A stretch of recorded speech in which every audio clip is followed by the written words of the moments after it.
बिहार में जारी एसआईआर का विवाद और राहुल गांधी द्वारा वोटर लिस्ट में गड़बड़ी को लेकर किए गए दावों के बीच अब विपक्ष ने एक बड़ा बम फोड़ दिया है। विपक्ष का कहना है कि अब हम चुनाव आयोग के मुख्य आयुक्त ज्ञानेश कुमार के खिलाफ महाभियोग प्रस्ताव लाएंगे। किसी भी महाभियोग प्रस्ताव के लिए संसद के दोनों सदनों यानी कि लोकसभा और राज्यसभा में 2/3 बहुमत की जरूरत होती है। तो क्या विपक्ष का महाभियोग प्रस्ताव लाने पर विचार सफल हो पाएगा? महाभियोग होता क्या है और अगर यह प्रस्ताव पास हो गया तो क्या इसका असर होगा देश की राजनीति और बिहार के चुनाव पर? हालांकि ये पास कराना इतना भी आसान नहीं है जितना कि सुनने में लगता है। ये सब कुछ आपको इस वीडियो में बताएंगे, तो अंत तक जरूर जुड़े रहिए और वीडियो को लाइक शेयर कर दीजिए।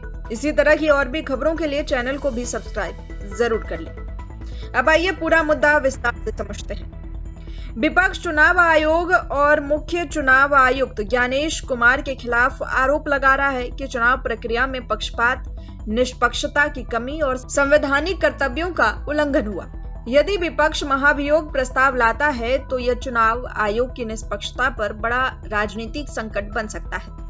अगर महाभियोग प्रस्ताव लाया गया तो क्या होगा, ये समझ लीजिए। सबसे पहले संसदीय प्रक्रिया शुरू होगी। सबसे पहले लोकसभा और राज्यसभा में प्रस्ताव पेश किया जाएगा। प्रस्ताव पर संसद में बहस होगी और तथ्यों की जांच के लिए विशेष समिति बनाई जाएगी। यदि दोनों सदनों में 2/3 बहुमत से प्रस्ताव पारित होता है तो सीएससी पद से हट जाएंगे। महाभियोग प्रस्ताव का असर क्या होगा और इसके बाद क्या कुछ बदलेगा, इसे समझिए। यदि महाभियोग प्रस्ताव सफल होता है तो ये चुनाव आयोग की विश्वसनीयता को काफी हद तक प्रभावित करेगा। बिहार चुनाव इससे काफी ज्यादा प्रभावित हो सकता है। हालांकि ये प्रक्रिया लंबी होती है, लेकिन बिहार चुनाव काफी नजदीक है। चुनाव आयोग की अगर इस तरह से फजीहत होती है तो सत्ता पक्ष को काफी नुकसान तो होगा ही, साथ ही विपक्ष को इससे काफी ज्यादा फायदा मिल सकता है। जो विपक्ष लगातार चीख चीख कर कह रही है कि चुनाव आयोग और बीजेपी चुनावों में धांधली कर रही है, उस पर लोगों का विश्वास वापस लौटेगा। विपक्षी पार्टियों और नेताओं पर लोगों का विश्वास वापस लौटेगा और संभव है कि यह विश्वास वोट में भी तब्दील हो जाए। इस प्रक्रिया से एक और चीज पर प्रभाव पड़ेगा, वो है चुनावी प्रक्रिया। चुनाव आयोग के कामकाज में अस्थिरता आ सकती है, खासकर आने वाले चुनावों के दौरान।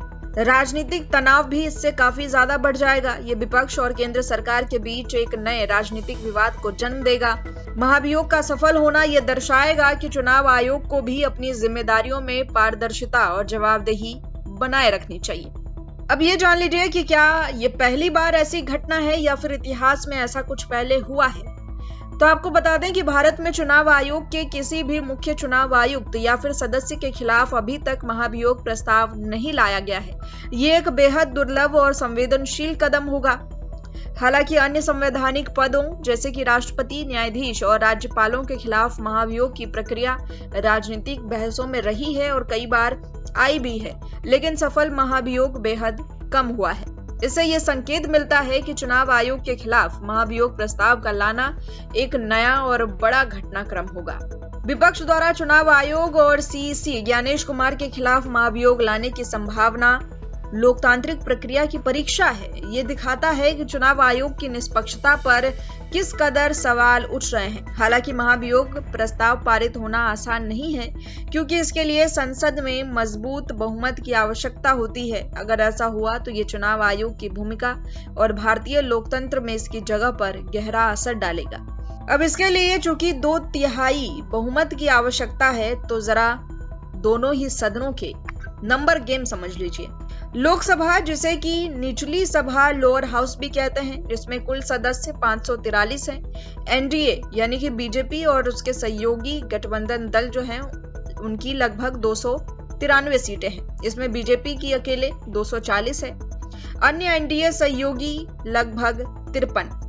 और वहीं इंडिया कांग्रेस लीड विपक्ष गठबंधन की बात करें तो उनके पास 234 सीटें हैं। इसलिए महाभियोग प्रस्ताव पास करने के लिए लोकसभा में 272 या फिर उससे अधिक यानी 2/3 बहुमत जरूरी होगा।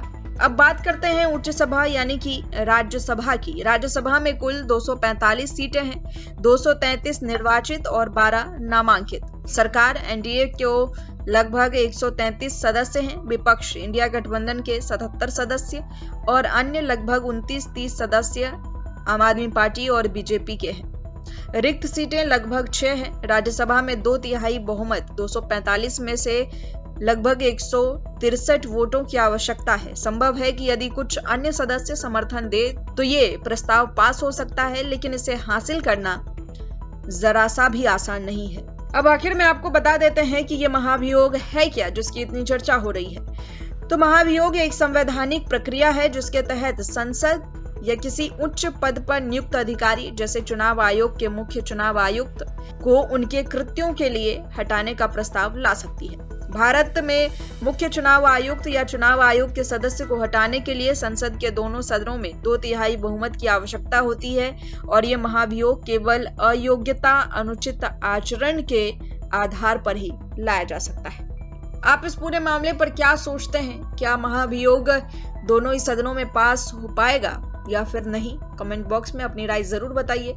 वीडियो पसंद आई हो तो लाइक और शेयर जरूर कर दें। इसी तरह की तमाम खबरों के लिए चैनल को भी सब्सक्राइब जरूर कर लें।